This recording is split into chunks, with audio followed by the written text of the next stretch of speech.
been 40 years, 45 years. So that was what launched our journey moving into doing the women and girls study of Greater Fort Wayne. So I do think I would like to just backing up a little bit. Through our process, we have come up with this statement for the Women's Fund. This is our vision. So we as the Women's Fund are committed to understanding and overcoming the challenges facing women and girls in Allen County. We believe that families and communities truly thrive when women are economically and physically secure, safe, and healthy. Through research, education, and collaboration, we're working to uncover and address the most important issues to reach our ultimate goal of a thriving community for all. So we then, after that listening tour, launched the study, which is called the Moving What Matters study. And that's what I'm going to spend most of my time on for the rest of the time period. And if you have questions, feel free to jump in. I'm just going to throw a lot of data at you. Most of it's not great. So I will leave you with uplifting news at the end, but we'll dive into that. So what we know about doing a study on women and girls in communities is looking at, it looks like a wheel and spokes. So the center of the wheel, the bullseye, is women's economic security. That's the thing that you're trying to, if we were looking to move any needles on, we really want to make sure if all women in Allen County were economically secure, our job would be done, right? And then what you look at, and it's on our website, there are 10 different things that you can study, the spokes of the wheel that affect women's economic security. So those are things such as caregiving, transportation, housing, healthcare, personal safety, a whole host of things. And so for our study, because we don't have unlimited time and or resources, we focused on 4 issues driving women's economic security. And then we also focused on a 5th issue, which was young women and girls. That was something we heard loud and clear needed to be a focus, is really putting some priority as well on young women and girls. So the 4 areas that we focused on for the study were employment, education, and training, access to physical and emotional health, access to resources, so healthcare in general, caregiving, and personal safety. And when I talk about caregiving, we really looked at that a little differently than most women's funds, in that we looked holistically at caregiving. Women, we know statistically, sort of take on the responsibility of caregiving in general. And that does not just mean childcare, that also means caring for elderly parents. That means caring for disabled spouses, for disabled children, and including the sandwich generation, caring both for children and for aging parents or aging in-laws. So we tried to be really holistic when we looked at caregiving. So I'm going to dive a little bit deeper, and I will spend more. I know this is a health group, so I have pulled out some more detailed health data that I'll dive a little deeper into. So in the employment section, we know the really great news, which I think is really exciting, is that 75% of working age women in Allen County are in the workforce. We outpace our state and our national peers in that. So the majority of women in Allen County who are of working age between the ages of 18 and 64 are working. We also know that 84% of single mothers are either participating in the labor force or are participating in the labor force, which means they're either actively looking for work or they are employed. So we wanted to make sure that we were looking holistically at all women in the community and all different kinds of women in the community. So then what we also know is that 24% of full-time employed women in Allen County, so a quarter, just about, make less than $25,000 a year. Full-time employment can be made up of both it's whatever equates to a 40-hour work week. So that can be multiple part-time jobs that equate to 40 hours, or it can be one job equating a 40-hour work week. We also know that 71% make less than $50,000. It's really only 10% of women in Allen County that make over $75,000. We also know then that single mothers have a median income of $22,000. So I'm sure you all know this, and I feel like I probably will preach to the choir a lot in this data to this group, but I pose this question a lot to other groups and say, so if you think about that, if you are a single mother and you're caring for children and you're making $22,000 a year, which is at poverty level, and you're working full time, that makes things pretty difficult. and how much do you feel like you can get ahead if you're still working really hard and you're still making that amount of money? Let's see what else in that. I think I covered most of everything in there, the highlights. So healthcare. So when we talk about healthcare, this what we know in Allen County about women, the overarching theme we heard, which I am certain is not unique to Allen County at all, is that women in Allen County are much more likely to care for others before they care for themselves.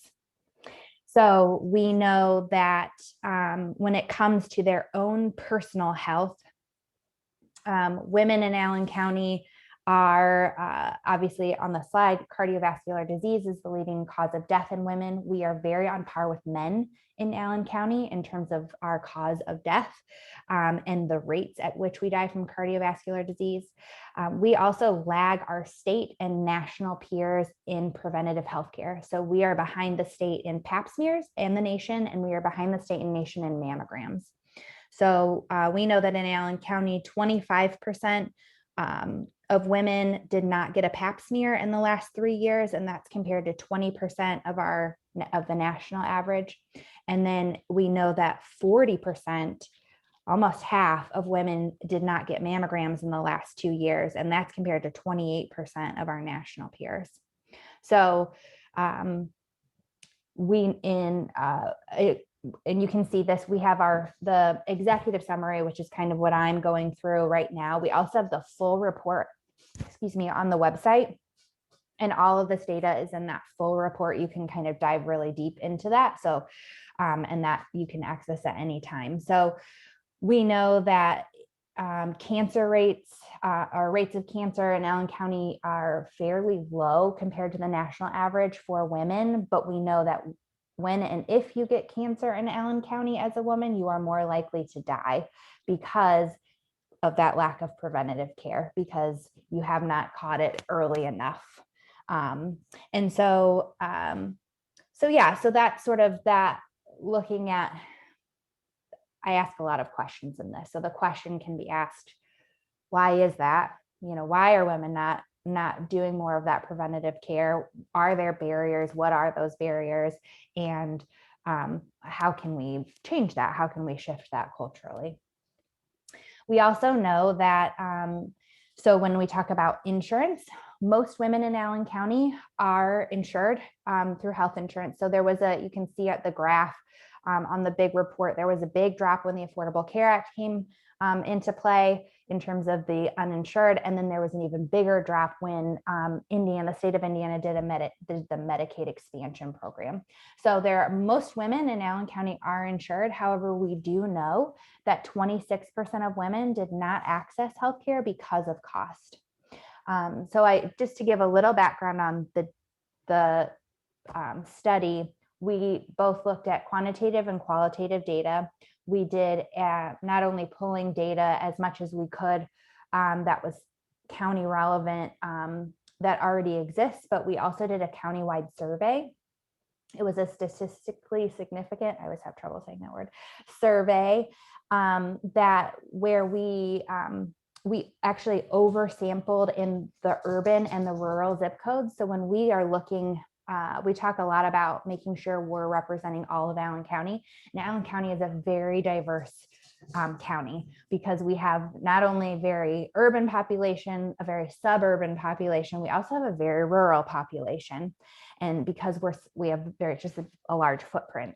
And so we actually in the survey oversampled in the rural and the urban zip codes, because traditionally we know that suburban white women like to take surveys.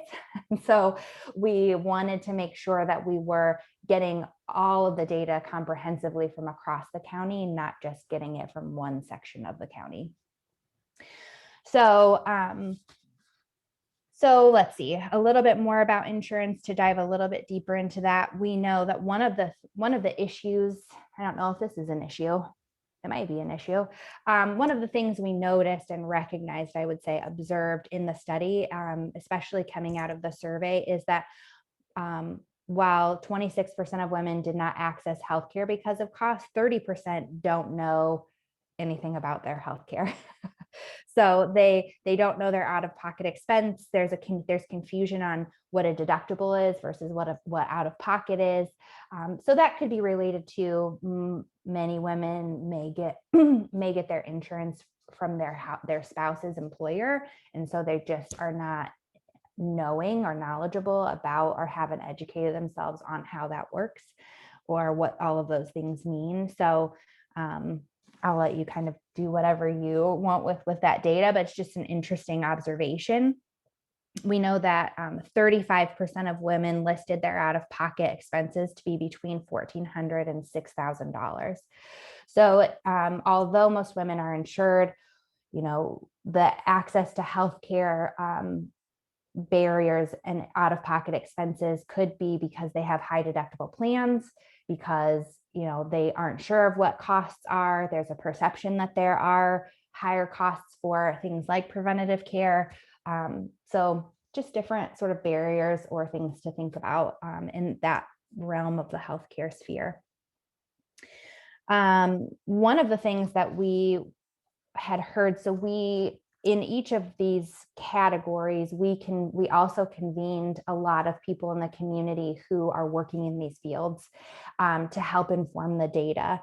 And one of the things we heard from that subcommittee was a real concern around how healthcare practitioners were treating their patients, especially women of color, and how they would tell us stories of how Hispanic women or women who don't are not native English speakers were having issues with their care providers. And so we in the survey asked those questions of the participants, and what we found overwhelmingly is that 75% of women said that they were always or mostly treated with respect, treated without judgment, fully explained their diagnosis, and fully followed up with.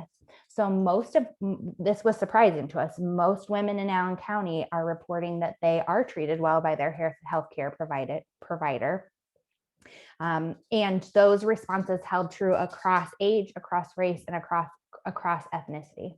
So we took all of those things into account. So we just found that interesting, since we were hearing these other stories, and then the data told us a different story. When we look at mental health, and I will say, precursor to all of this survey, and especially the study, but especially the survey, was done and completed February of 2020. So right before COVID hit. So we can also, I think, just make assumptions about the data that all of these things have probably gotten exponentially worse since COVID hit. So that's a little sort of asterisk next to this, especially the mental health data. So we know that in Allen County, 65% of women feel confident about handling life's ups and downs most of the time. Women generally feel confident in their well-being. 42% of women reported that their spouse or their partner was provided a support for them. 14% reported that their children act as that support for them. What we do know is that 8% of women listed no emotional support at all, and were not feeling confident about handling life's ups and downs. And when we dissected that, that was common. The 8% was common across age and ethnic groups, except for Black women. Black women reported 20% reported listing no one as an emotional support for them. So that too is something alarming. And I think going from 8% to 20% is a big jump, especially for that demographic. And so yeah, how can we as a community make everyone feel loved and supported? And that data shows up in the Gallup Wellbeing Index as well, right? So a few years ago, we as the community were ranked lowest in feeling loved and supported in your community, and we had an F rating. I think that number has gotten better. That data is a few years old, but and interestingly enough, in terms of what you use as a support, only 4% reported that their faith community was a source of support for them. Just find that interesting. So that's all. I did a deep dive on healthcare. So I'll kind of speed through the rest of these things, but we can always go back if you have questions. When it comes to caregiving, we know that 23%, almost a quarter of women have no paid time off. So again, thinking about those women who are working multiple part-time jobs, most of them have, so no paid time off, meaning no sick time, no bereavement leave, no PTO, nothing. And then we also know that 59% say that caregiving affects their paid employment. And those are the ways that it affects them are listed in the study, but they're things like, I didn't take a promotion because I had caregiving responsibilities. I'm working less than full time because I have caregiving responsibilities. I can only work at certain times of day because I have those responsibilities. So there are a whole host of reasons why that affects their paid employment. When it comes to personal safety, this was one that surprised most of our steering committee, and it was just, I think, a surprising number. So we know that in Allen County, 70% of women have experienced some type of crime in their lifetime. That is a big number. And we included nonviolent crime in that number because any type of crime creates trauma, whether that's a break-in into your home, or you got your car broken into, or you are the victim of domestic violence, or things that are worse, right? All of it creates some level of trauma. And so we wanted to include all of that in the bucket. Where our numbers, so 70% is alarming, our numbers are also really alarming in domestic violence and sexual assault. So we know that 35% of domestic violence, of women have experienced domestic violence. That's physical, emotional, or financial abuse. We know that 30% of women in Allen County have experienced some type of sexual assault, harassment, or rape. And so national numbers for domestic violence look like 1 in 4 women are the victims of domestic violence. For Allen County, that looks more like 1 in 3. So we have some work to do. We also know that 42% of women do not report their experience of crime, so almost half. I find the Fort Wayne Police Department data very fascinating, because what that looks like to me is an iceberg. The tip of the iceberg is Fort Wayne PD data and crime statistics, and underneath the iceberg is the entire rest of the iceberg of all of the unreported crime. We know when we have the reasons why women are not reporting. The number one reason is that they don't feel like there's anything the police can do about it. The number 2 reason, so 44% fear how the perpetrator would respond. 37% don't want anyone else to find out what happened. And then 18% don't think that the police would believe them, which again leads to lots of questions. Then last but not least, young women and girls. So there were 4 things that we looked at when we talk about young women and girls, and we really were looking at things that affect their future: academic performance, emotional well-being, teen pregnancy, and their involvement in the juvenile justice system. So we know that girls in Allen County academically do really well. They outpace their male counterparts in all of the sort of stats, anywhere from 3rd grade reading scores all the way up to academic honors diplomas. Just their they're personally reporting that they are getting more A's than their male counterparts. But what we know is that they are not feeling confident about those academic achievements. Where we see a real drop is especially in that sophomore through senior year of high school. We know that 48%, so almost half of girls, high school senior girls, thought that school was slightly or not at all important to later in life. And that's compared to 41% of boys. So there's a disconnect there, right? Why are they doing really well in school, clearly, and then why, when we get to that tail end of high school, are they then not thinking that their academic achievements will help them as they go on later in life? We also know that girls report feeling sad at much higher rates than their male counterparts. About half of girls from 7th through 12th grade report feeling sad or hopeless. They also, about 30% of them are consider attempting suicide, in which that means they actually create a plan to commit suicide. We know that boys complete suicide at higher rates because they use more deadly weapons or ways of completing suicide, but we know that girls have much higher rates of creating a plan and also just of generally feeling more sad and hopeless. Where we are doing better is that our birth rates of girls has, so our teen moms has, the number of them have dropped. We are below our state and our national peers, except in the 18 to 19 age group, which I think is really interesting. If we pair that with our information, knowing that they don't feel confident about their academic achievements and how that can affect them later in their life, and the importance of their education moving past high school. I just find those things very interesting. And then we know this is not uncommon. This is happening across the country in terms of girls' involvement in the juvenile justice system. So half of the status offenses at ACJC, Allen County Juvenile Detention Center, were girls, 50%. Status offenses are things like truancy, running away, alcohol and drug use, those kinds of things. So half of the status offenses for minors in Allen County are from girls. And that's a national trend that's happening. More violent crimes, the rates are still much higher in boys, but they are sort of inching up with girls as well. So the Women's Fund is here to use this data. We know our mission is that we act as a catalyst to strengthen our community. We mobilize resources and establish research-informed priorities to close opportunity gaps for women and girls, regardless of place, race, and identity.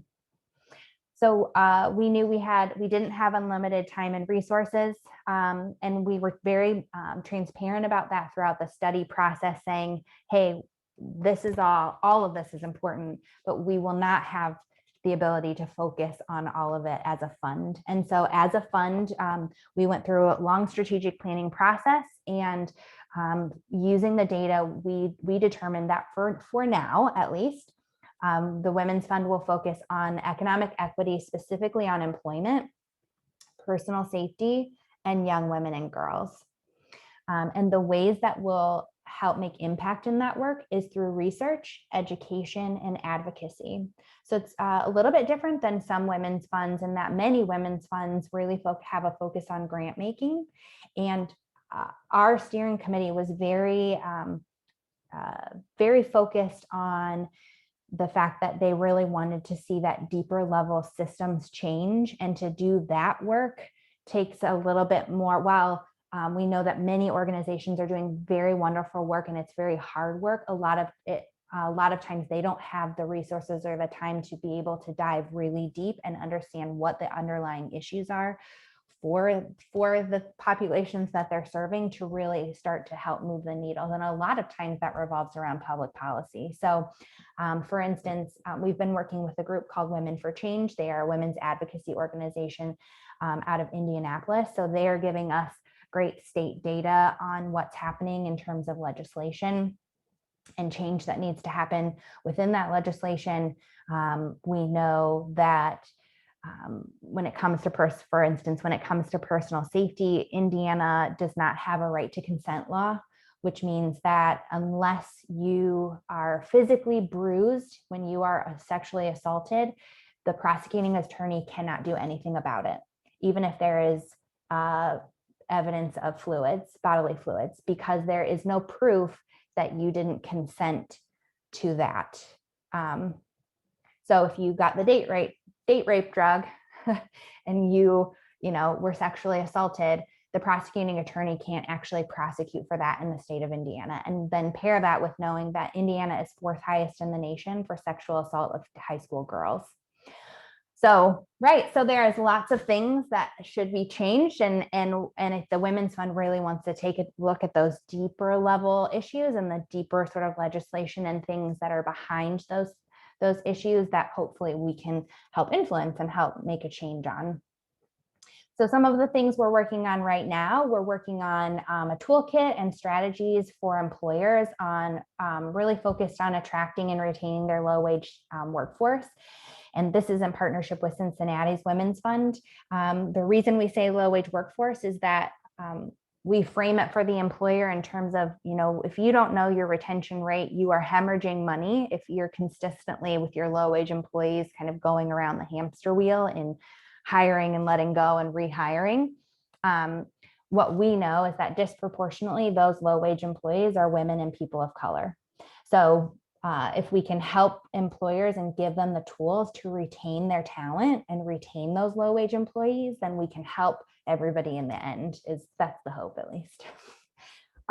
We are looking in terms of personal safety right now at creating some more systems of support for victims of domestic violence, doing a lot of education around sexual assault and rape, because what I'm hearing from sort of the experts that are on that committee is we don't have a really comprehensive education in the community around sexual assault, sort of what to do, where to go when it happens, all of those kinds of things. And then we are in the process of launching a new study that is focused specifically on young women and girls. There were a lot of questions we had in the bigger study around young women and girls that we just didn't have time to dive deeper into. And so we felt like we wanted to do that a lot more justice, really center the girls, do focus groups, listen to what they have to say, and really understand what the issues are for them so that we can then make a plan to move forward. Okay, that's the spiel. So you can, I will finish by saying, how can I help? How can you help? You can become a member of the Women's Fund. We have memberships on our website. They start from $25 for the year and they go on up, however you want to be involved in that. That's the best way to keep getting our most updated information and really stay up to date with what the fund is doing. You can also share with anybody you think would be interested. We are really wanting this to be community-led, community-impacted. If you have a desire to be on one of our steering committees or our subcommittees, shoot me an email, let me know. I'd be happy to add you.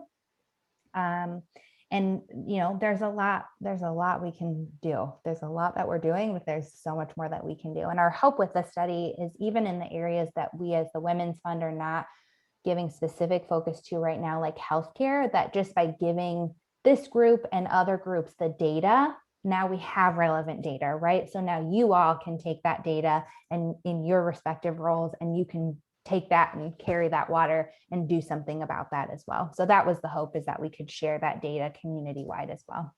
Allison, I know you have to go. She has another appointment. That's okay. I'm okay for right now. Yeah, I've got a little more time. Oh, okay. So I just wanted to ask, and if anyone else has a question, if you could put it in the chat real quick. I wanted to ask, I understand about joining the fund. Is there a role for organizations to play in terms of partnering or doing something, advocating to further the agenda? Yeah, we haven't really explored. I would say most organizations that are involved have a representative on one of our subcommittees. And so we're getting information from organizations that are working in that. So like the Y, for instance, on personal safety, right? We've got Paula's on the subcommittee. So she's and Jennifer also over there. So they're helping to inform what they're seeing. And that's really our sweet spot, right? We want to be talking to people who are in the community. We want everyone who's in the community doing the work to be a part of this, to inform what's happening. But we haven't determined necessarily specific organizational partnerships right now. Okay. Well, that was a lot of great information. Any questions? One question that I had a lot of questions. I don't know. Sure. Great. One question that I did have is the high rate of violence that was reported, the 70%. Now, you also said that there was an overrepresentation of people in rural areas and urban areas. Okay. So do you think that that overrepresentation had anything to do with the high rate or not really? It wasn't overrepresentation. It was we oversampled. Oversample. Okay. Yep, Yes. we oversampled in those areas so that we could get equal representation from both urban and suburban and rural women, all of their input equally, instead of having one more heavily than the other and skewing the data. Okay. All right. So Yeah. so it did not. That's No. not why it's higher than other Mm-mm. areas. No. Interesting. Interesting. All right. Any other questions for Allison with this great study? And I encourage anyone, if you've not looked at, the study, at least the executive summary, please take a look at this information. And again, if you have any interest, I know we're all interested in the actual data and the findings, but if you have any interest in joining this work, let Allison know that you might become a part of the fund. Great. Anything else? Any other questions? I know it's a lot of information. That whole insurance thing and the $22,000 for that was some eye-opening information about women in the community. So I think we can all use that with our work. There are a lot of social service agencies here, and these are data points that we can all just reflect on as we continue to serve the community. Absolutely. Absolutely. It looks, Allison, like you've dumbfounded us and Okay. taken us all to our core. Okay, great. I hope that's great. I don't know. No, it's great that we're learning this information. The information itself is very eye-opening, and I think that especially not just because it's Women's History Month, which is one of the reasons why we wanted you to present this information, but this is stuff that we can chew on all throughout the year, obviously, and should be thinking about and working on as we serve women in our community. Allison, we thank you for coming and sharing with us this morning. Absolutely. And I'm sure we will be in touch. Okay, that sounds great. Thanks, guys, so much for having me. Let me know if you have any questions. Thank you. Bye-bye. Okay. All right. So, everyone. Okay, is it just my screen that's acting crazy? Okay, now we're back. All right, so thanks everyone I know that you, if you are like me, you learned some things with that presentation. Who is that at Shepherd's hand? That's not Rachel, is it? Is that Rachel? Okay, for some reason, okay, you got the head garb and the bun. That threw me. Cute. Okay, so sorry, back to our professionalism. So next on the agenda, as you guys requested that we have one speaker per coalition meeting. And I have listened to your request in our survey. And you said this so that we would have more sharing time. So I'm expecting you all to share some things in just a minute. So I wanted to talk about a couple of things, and then we're going to have some sharing time, and we should be done shortly with our monthly meeting. For those of you who are unaware, Health Visions did develop a task force. We developed a vaccine messaging task force over the past few weeks. We met for the first time March 4th. And we have been meeting every week and discussing ways that we can impact the message, the education that people in our underserved areas are receiving regarding the vaccines. Again, this is not a push or any kind of coercion for people to take the vaccines, but we recognize that there is a reportedly a high degree of hesitancy among African Americans, Latinos, Burmese population as well. And so we wanted to ensure that we are giving accurate information to those populations, and that we are tearing down any barriers or obstacles to registration. So again, when I'm talking about barriers or obstacles to registration, we're saying there are people who are not able to, who want to be vaccinated, but who cannot because they don't have internet access, they don't have computers at home. Transportation is an issue. And so we want to make it possible for people who want to be vaccinated to do so. We want them to have the same opportunities. And 211, which is the state's solution to that obstacle, is very iffy. Or so we've heard, and that there are people who have been waiting on the line for an hour or more, trying to get someone to help them to register. So what we have done with the task force, and if you have questions about the task force, please let me know.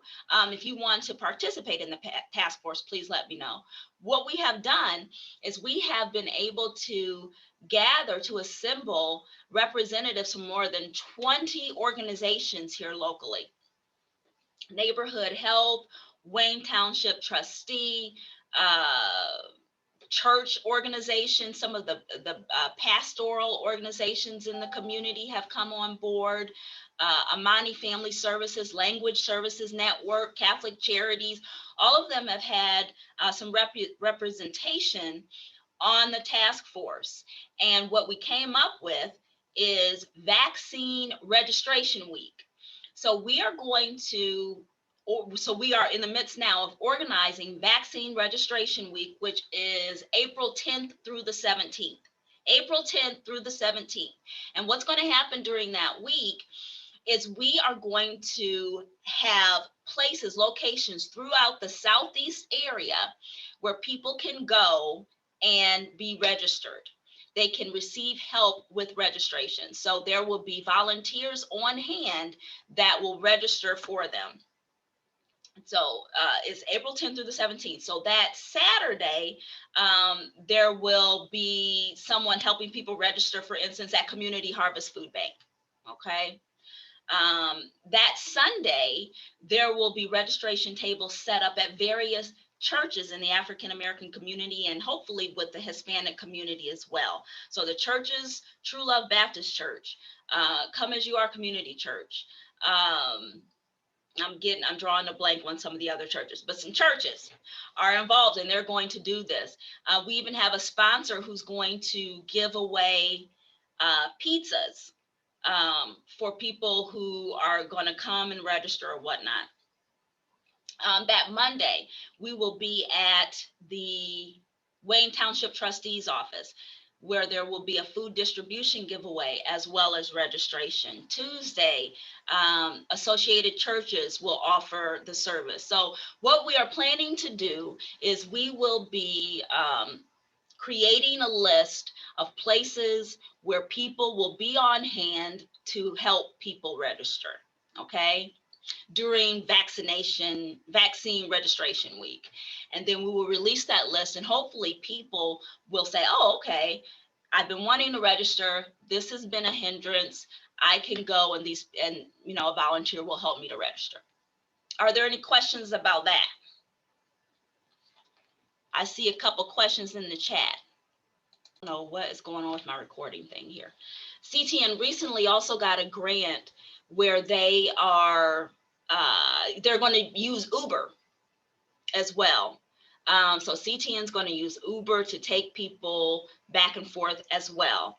Also, during that week, April 13th through the 15th, the state is hosting a mobile vaccination event at McMillan Park Community Center here in the Southeast. So for those 3 days, the state is going to come in and do vaccinations with McMillan. And they've been working with the supervisor over there, Andre Patterson, to make that happen. excuse me. So we will have that in the community. We were talking yesterday at our task force meeting to see if there are other opportunities where we can get more mobile vaccination events in the Southeast area.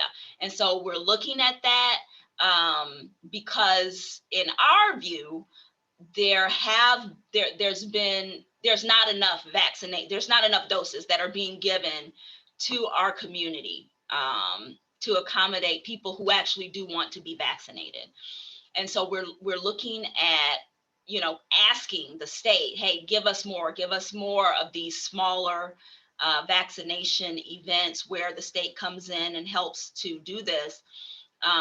So that's something that we're looking at. That's a request that we have. Okay, what are some more? Peggy, Carla, if you guys can kind of man the chat and call out some of those questions, that would be great. So those are some of the things that we are looking about doing with the task force. And also, like I said, the state is doing the mobile vaccine event. Are there any more questions, Peggy? Carla? Yes, you already talked about, Jan Moore had a question. Aren't they also looking into mobile units for vaccines? And then you already touched on that as well. Okay. The next question from Shepherd's Hand, are there any graphics, flyers made for this that could be easily shared on social media? We will be creating those flyers. We set a deadline for tomorrow where any site, any organization that wants to be a registration site gives us that information. We will include it in our list, and then hopefully next week we'll get that out. It's short notice, but everything with these vaccination things are short notice. It's just we've been kind of ripping and running, trying to get this up and going in just a few weeks time. And so we've got some barbershops that are going to be doing it too. And so we are really trying to get the word out so that people can have the access that they need, and also information. So a number of groups within the task force, not because of the task force, but we're sharing information, and a number of the groups that are participating in the task force have created webinars and are doing informational things. Again, that's the component where we're informing people who don't have all the information. There, Palermo Galindo, Gabby Lamas, who is on our staff, Ana Juicy with Center for Nonviolence, they did a Spanish speaking event recently where they gave some information to the Latino community, many of whom have been uninformed or misinformed about how they can access the vaccine.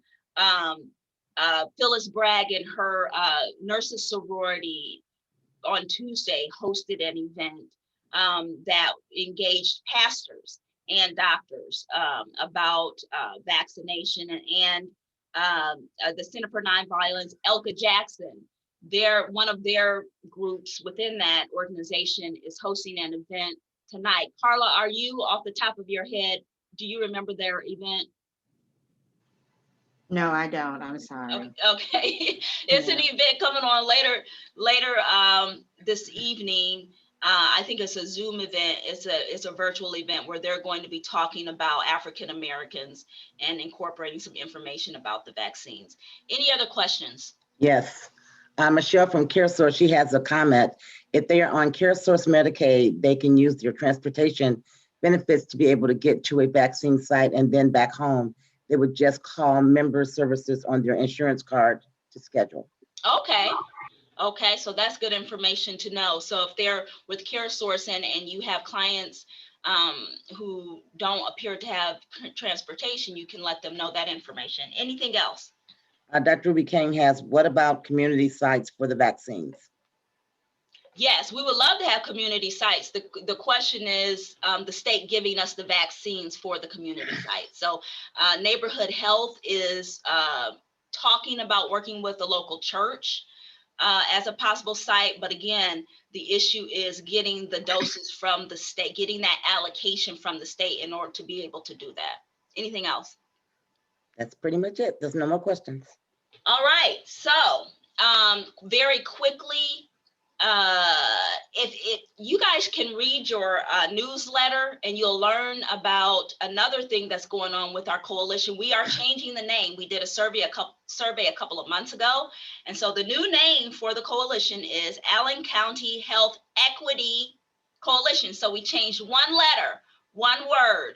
We changed disparity to equity, and that all falls in line with some evolving terminology in the health and social services industry about equity and disparity. So we're going to be from now on ACHEC, ACHEC, ACHEC. In the coming weeks, you'll get some information from Carla and I about the benefits associated with that. I won't go into it this morning because we got to share some member and partner sharing. All right, who wants to share what's going on in your organization? I'll start. This is Lee Golani from Aspen, healthcare navigator. And there is some news that the Centers of Medicaid and Medicare have extended the special enrollment period for the marketplace until August 15th. It was supposed to end in May 15th, but as of yesterday, they have extended it. Wonderful. Thanks for that update, Lee. We appreciate it. You're welcome. Okay. Who else? I can go next if that's okay. Yes. My name's Christy. I am newly starting in a position at SCAN with the Be Someone Now program. We serve young adults aged 16 to 24 to help them obtain high school equivalency and get into the job market, provide professional development, resume building, anything like that. So if you guys have anybody that you're working with that's a young adult that is looking for services or needs assistance, we help pay for the HSC exams. We also help pay for the classes for them to take through Ivy Tech. There are certifications that they can take, CNA, CCMA, welding, different things like that. So we're looking for new referrals for the program. So if you have them, please feel free to send them through, and I'll put the link in the chat. Thank you so much. Who is this your first time with us? It's not. I just Okay. switched organizations. Oh, okay. Thank you. Thank you. Who is next? I'm happy to go next. Mm-hmm. So this is Rachel Joseph from the Shepherd's Hand Community Outreach Center. A couple things that we have coming up, I'll just list really quick. First of all, we have our next health fair and diaper giveaway on Saturday, April 17th from 11 to 2. We're intending that to be an indoor-outdoor event to be able to have more space for exhibitors, and now that the weather's finally shifting. So if you're interested in that, mark your calendar for that. As with all of these, if you are not already on my mailing list, on our mailing list here, please email me. I'll put my email in the chat in case you need it. But if you want to get our updates and you don't, please let me know, because I want to make sure to not miss you. So that's our health fair. We are still doing our Tuesday afternoon tutoring program through May 11th, every Tuesday, except spring break, of course, which is week after next. But from 3 to 5, we have tutors available, and our group has grown a little bit. So families, we're excited about that. Families have been finding. So if you know a student in grades, especially grades 2 through 8, who needs some extra support, especially on Tuesdays, have them get in touch with us. We have our first annual 5K fundraiser here. It's going to be here in East Central. So that's coming up on Saturday, May 15th. The links for registration on that are now, as of this week, live on our website, which I'll also put in the chat. A couple different ways organizations can be involved in that. We will soon be sending out information about sponsorship levels. So if your organization wants to become a sponsor for the event, there are different tiers of sponsorship that will be published here soon. So you can get your logo on our shirts and our information.